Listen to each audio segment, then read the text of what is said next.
Dan pemirsa, untuk membahas mengenai kontroversi pembatasan 17 lagu barat di Jawa Barat, kita akan berbincang langsung bersama sejumlah narasumber yang telah hadir di studio. Ada Mas Benz Leo sebagai pengamat musik. Selamat malam Mas Benz, apa kabar? Selamat petang, Mbak. Oke, dan juga akan bergabung dalam diskusi kali ini adalah Bapak Mahi Hikmat, bergabung dari Bandung, Jawa Barat sebagai koordinator bidang isi siaran KPID Jabar. Kita akan langsung bertanya kepada Pak Mahi. Pak Mahi, peraturan pembatasan lagu ini ditandatangani pada 18 Februari 2019 dan kemudian sudah mulai berlaku. Dari pantauan KPID, bagaimana respon dari warga atau media seperti radio sejauh ini? Ya, tentu kita pun mengamati ya, pasca bahwa edaran ini kita sebar ke lembaga penyiaran, ternyata tentu di masyarakat yang kita amati pro kontra. Ya, nah, tetapi hasil pengamatan kami alhamdulillah banyak yang pro ya, yang sepakat dengan kita. Kenapa sepakat dengan kita? Karena kita memang menegakkan aturan perundang-undangan, khususnya Undang-Undang Penyiaran dengan pedoman perilaku penyiaran standar program siaran atau P3SPS. Keputusan dari KPID Jabar ini tadi Anda katakan sendiri menuai pro dan juga kontra. Apakah kemudian kondisi ini akan menjadi pertimbangan bagi KPID Jabar untuk misalnya apakah akan ada merevisi keputusan ataupun untuk mengambil keputusan di depannya nanti?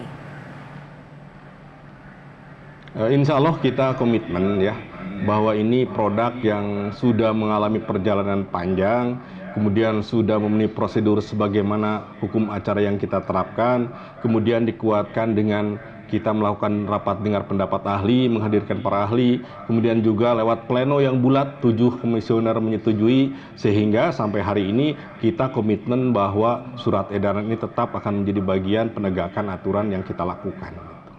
Oke, baik, kita ke Mas Benz. Ya. Pihak yang pro ataupun kontra dengan keputusan KPID Jabar ini, Mas Benz? Saya memilih di tengah. Di tengah. Iya, karena terus terang sekarang yang cukup gelisah adalah para songwriter atau para pencipta lagu di Indonesia, karena takutnya ini seperti menyasar RUU permusikan kemarin, di mana pasal 5 waktu itu terkesan membatasi karya cipta dengan tidak memberi ruang bagi para musisi berkreasi secara bebas. Tapi memang saya pikir kalau lagu itu sudah dirilis cukup lama, bahkan sudah menjadi hits, inilah yang menjadikan para MD radio atau pemilik radio-radio siaran swasta khususnya atau radio PRSNI Jawa Barat itu cukup gelisah mereka. Karena lagu-lagu ini, 17 lagu ini kan lagu-lagu hits semuanya.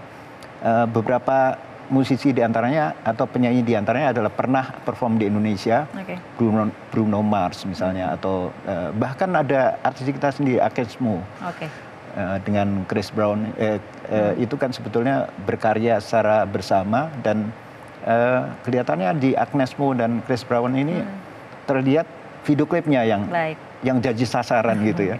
Jadi kalau toh ada pembatasan seperti ini, pembatasan jam tayang, harusnya sejak awal pada saat lagu itu belum jadi hits gitu. Oke, nah baik, langsung ke Pak Mahi. Kenapa baru sekarang pembatasan itu dilakukan setelah lagu ini sudah lama berada ataupun diperdengarkan di radio-radio? Ya, bahwa kebijakan kita ini tidak serta-merta ya. Artinya kita mengalami proses panjang, terutama prosesnya pada pengaduan masyarakat Jawa Barat. Ya, karena berdasarkan Undang-Undang Penyiaran, jika ada pengaduan dari masyarakat, maka kami KPID Jawa Barat wajib menindaklanjuti. Ya, pertama pengaduan 1, 2, 3 kita kumpulkan, ternyata deras sekali. Akhirnya kita mencatat sampai bulan September itu ada 52 pengaduan. Nah, sehingga kita tindak lanjuti juga ada penemuan, sehingga ada 34 penemuan dari tenaga pemantau kita. Ya, akhirnya ada 86 lagu sebetulnya yang saat itu kita proses, kemudian kita kaji bersama, analisa bersama, sampai tadi menghadirkan rapat dengar pendapat ahli, sampai di pleno, akhirnya mengkerucutlah 7 lagu. Jadi tidak serta-merta kita sekarang mendengarkan, sekarang tahu, kemudian sekarang kita keluarkan kebijakan. Ini menunjukkan bahwa kebijakan kita matang. Kebijakan kita betul-betul hasil penggerbekan yang prosesnya panjang serta prosedur yang benar. Ya, dan yang perlu dicatat juga bahwa ketika lagu ini muncul harus muncul di lembaga penyiaran, dan itu yang pengaduan dari masyarakat itu. Oke. Pak Mahi, mengenai kekhawatiran ataupun keresahan dari musisi misalnya bahwa ini akan membatasi kebebasan untuk berkreasi. Ya, terima kasih. Tentu kami berterima kasih kepada sahabat-sahabat kami, para musisi semuanya, atas masukan terhadap kami. Itu menjadi salah satu yang coba kami diskusikan bersama. Tetapi memang sejak awal pleno kami sudah memprediksi bahwa insya Allah ini tidak akan berpengaruh banyak. Kenapa tidak akan berpengaruh banyak? Karena ini hanya membatasi di lembaga penyiaran. Ya, hanya di lembaga penyiaran, kemudian lembaga penyiaran yang wilayah layanan juga Jawa Barat.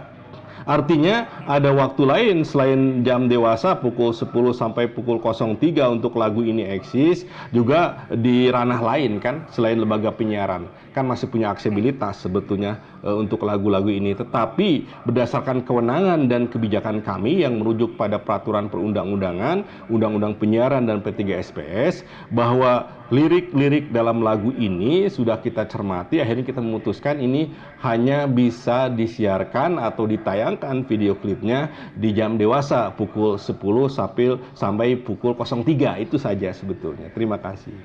Ya, baik. Ini pembatasan mengenai 17 lagu barat di Jawa Barat ini dilakukan di tengah era digital. Sebetulnya efektivitasnya seperti apa, Pak Mahi dan juga Mas Benz? Kita akan membahas lebih lanjut mengenai hal ini, tapi kita ikuti jeda berikut terlebih dahulu.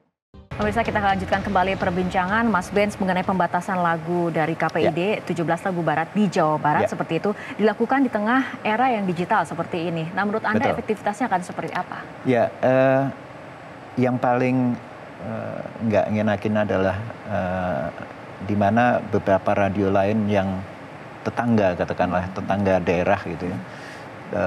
Satu lagi adalah RRI, Radio Republik Indonesia Pro 2, itu juga memutar lagu-lagu bahasa Inggris dan bahkan ada tangga lagu 20 lagu tangga bahasa Inggris, dan itu siaran nasional. Jadi begitu ini tidak dibolehkan siang hari, katakanlah siang sampai dengan jam 9 atau jam 10 malam, pada saat itulah orang mencari lagu hits yang ada di mana, di radio lain gitu.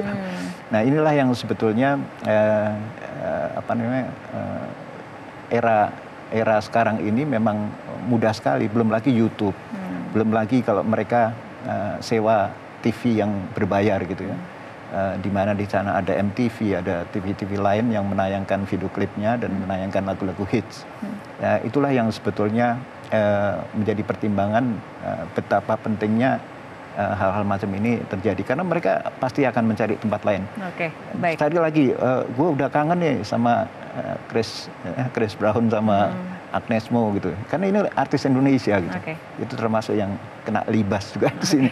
Meskipun itu adalah penundaan dari jam 10 menjadi jam 3 pagi ya. hari. Ya. Baik, Pak Mahi, tanggapannya langsung.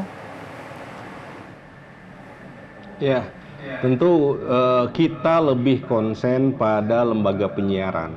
Artinya kalau dunia digital sekarang sedang rame-ramenya, sedang menjadi perhatian masyarakat, itu wilayah lain yang memungkinkan lagu itu silahkan diputar. Ya, kami tidak mempersilahkan, kami tidak juga melarang karena bukan wilayah kewenangan kami. Kalau dunia digital, kami konsen pada lembaga penyiaran, ya, khususnya yang layanan Jawa Barat. Jadi pembatasan ini, sekali lagi kami tegaskan, bukan pelarangan. Pembatasan siaran atau tayang lagu ini pertama hanya untuk lembaga penyiaran, radio dan televisi. Kedua juga hanya untuk lembaga penyiaran yang masuk pada wilayah layanan Jawa Barat. Sehingga kalau bicara digital, wah itu justru bicara peluang lain sebetulnya.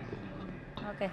Ini kalau misalnya kita lihat ke belakang, di tahun 2016 juga sempat ada pelarangan dari 13 lagu berbahasa Indonesia. Dalam hal itu adalah dengan genre musiknya dangdut seperti itu, Pak Mahia.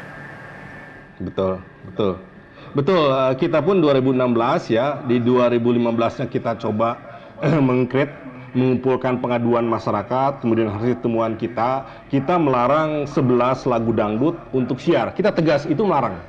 Ya karena jelas berbahasa Indonesia, kemudian liriknya sangat vulgar, sangat kasar. Yang jelas kalau lirik berbahasa Indonesia pasti sangat dipahami oleh berbagai segmen, terutama anak-anak dan remaja. Dengan visi kita menyelamatkan anak-anak dan remaja, sebagaimana amanah Undang-Undang Penyiaran dan P3SPS, maka 11 lagu itu kita larang. Dan ada 13 lagu dangdut juga yang dibatasi hanya pada jam dewasa. Itu yang kita lakukan pada tahun 2016. Oke, kita kembali ke Mas Ben. Mas Ben, mengenai kebijakan KPID Jawa Barat ini ternyata juga kemudian menarik perhatian dari musisi internasional yang kemudian lagunya memang dibatasi seperti Bruno Mars seperti itu. Menurut Anda ini seperti apa dampaknya? Nah, inilah globalisasi, uniknya globalisasi. Tahun 2014 saya ingat sekali, saya juga diwawancara Metro TV bagaimana Ahmad Dhani waktu itu memakai lagunya Brian May dari Queen untuk kampanye presiden waktu itu. Waktu itu saya katakan sebetulnya itu adalah melanggar undang-undang hak cipta, dan itu dikritik langsung oleh pencipta lagunya dari Queen. Globalisasi dan juga media-media online cepat sekali ya. Begitu dia melihat ada di satu negara ini ada beberapa hal yang berkaitan dengan masalah karya cipta atau lagu yang mungkin juga diundur penayangannya atau diundurkan jam tayangnya segala macam, pasti bereaksi cepat sekali. Bahkan Bruno Mars itu membaca atau meretweet dari Twitternya majalah Time. Jadi media cetak asing itu juga membahas ini. Ini cukup menarik sebetulnya. Dan yang paling penting adalah mari kita bicara bersama. Ini juga penting untuk mudah-mudahan musisi Indonesia tidak gelisah lagi, karena reaksi yang pertama juga datang dari musisi Bandung. Gitaris Moka itu juga mengomentari jangan-jangan nanti akan terjadi juga dengan musisi Indonesia karya-karya mereka. Itu satu di antaranya musisi Bandung sendiri yang gelisah juga. Langsung, Pak Mahi, ternyata musisi Bandung sendiri yang kemudian tadi merespon seperti itu ya, Mas Ben, bahwa adanya kekhawatiran jangan-jangan nanti lagu dari Indonesia juga menjadi sasaran pembatasan seperti itu. Bukan penundaan ya, jam tayang. Atau nggak penundaan jam tayang seperti istilahnya. Ya, terima kasih Mas Ben atas sarannya. Tentu kita mencatat itu bagian yang sangat penting. Kita pun sangat mendukung musisi Indonesia eksis lebih bagus, lebih hebat. Kita sangat mendukung sebagai warga negara Indonesia. Tapi ingat bahwa kita punya nilai-nilai yang dipertahankan oleh bangsa Indonesia yang itu diterjemahkan dalam bentuk undang-undang dan P3SPS. Kami KPID tentu insya Allah akan tetap tegas menjalankan undang-undang itu. Tetapi ingat bahwa ini tidak membatasi para pemusik, tidak membatasi para musisi. Ini pembatasannya hanya penyiarannya saja. Itu yang perlu diluruskan karena teman-teman kita, para musisi, para pemusik banyak, mohon maaf, salah tafsir bahwa ini dianggapnya larangan pada semua segmen. Padahal tidak. Ini hanya pada lembaga penyiaran. Jadi kawan-kawan bisa berekspresi di wilayah lain yang sebetulnya lebih punya akses, lebih bagus dan lain sebagainya. Jadi kembali bahwa kami hanya membatasi di lembaga penyiaran, tidak membatasi musisinya, tidak membatasi lagunya dan lain sebagainya. Itu saja sebetulnya yang kita lakukan. Ya, terima kasih. Ya, Pak Mahi, latar belakang dari pembatasan 17 lagu barat di Jawa Barat ini adalah adanya pengaduan masyarakat. Nah, apakah untuk lagu-lagu berbahasa Indonesia juga ada pengaduan dari masyarakat yang sama atau bagaimana? Ya, dulu dangdut juga berangkat tahun 2016 itu dari pengaduan. Ya sekarang kalau ada pengaduan silahkan kami membuka diri, makanya munculnya informasi ini yang lumayan sangat masif kepada masyarakat, mudah-mudahan menjadi pendidikan bagi kita semua, terutama bagi masyarakat juga, bahwa masyarakat mulai memfilter diri bersama-sama dengan kami, jika memang ada lagu-lagu berbahasa apapun termasuk berbahasa Indonesia, bahkan lagu lokal yang tidak berkenan dalam pandangan nilai-nilai yang berkembang di masyarakat, silahkan adukan pada kami. Nanti kita akan kaji sesuai dengan prosedur yang ada, kemudian insya Allah kita pun akan melakukan kebijakan-kebijakan yang sesuai dengan peraturan perundang-undangan. Itu yang kita lakukan. Oke, ada tahapannya seperti itu ya, Mas Ben. Mungkin bisa menanggapi terlebih dahulu. Ya, ada satu yang menarik kalau kita lihat di sini adalah memang seringkali salah persepsi dari para seniman musik.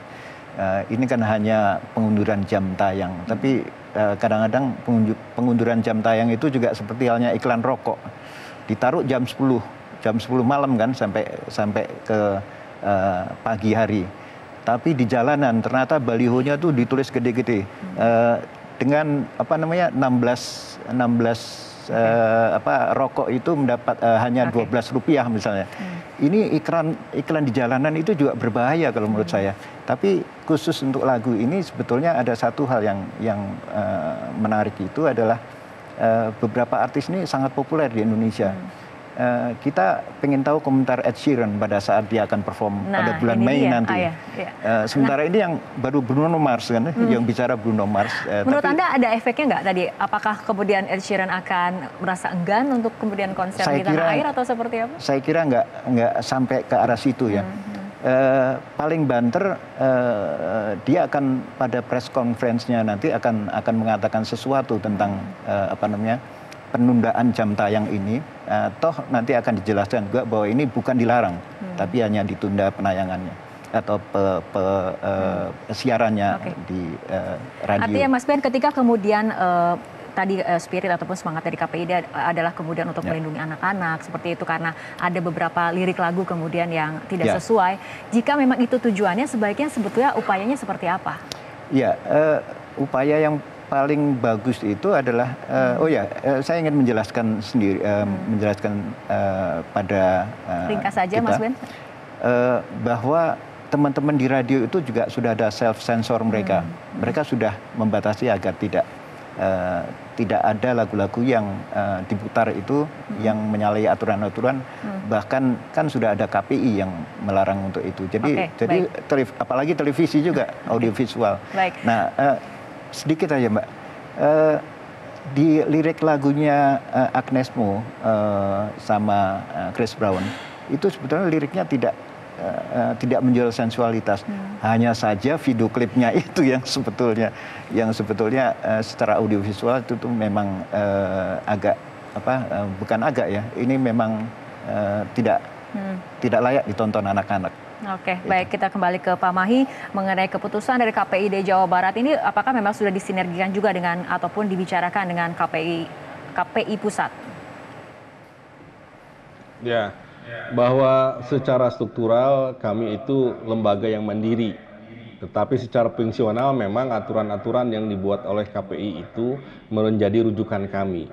Alhamdulillah dengan munculnya surat edaran yang kita keluarkan pada kemarin terkait dengan 17 lagu barat, lagu berbahasa Inggris, bahwa KPI pusat juga sudah menyampaikan apresiasi.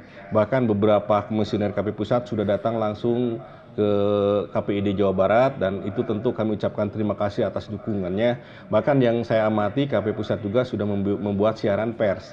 Intinya memang mereka membenarkan bahwa edaran yang kita buat itu sesuai dengan peraturan perundang-undangan. Tentu ini menggembirakan sekali bagi kami, bahwa ini mudah-mudahan besok lusa kami bisa bersinergis dengan KPI pusat, sehingga kebijakan-kebijakan yang seperti ini mudah-mudahan bisa lebih meluas pada tingkat nasional. Begitu, terima kasih.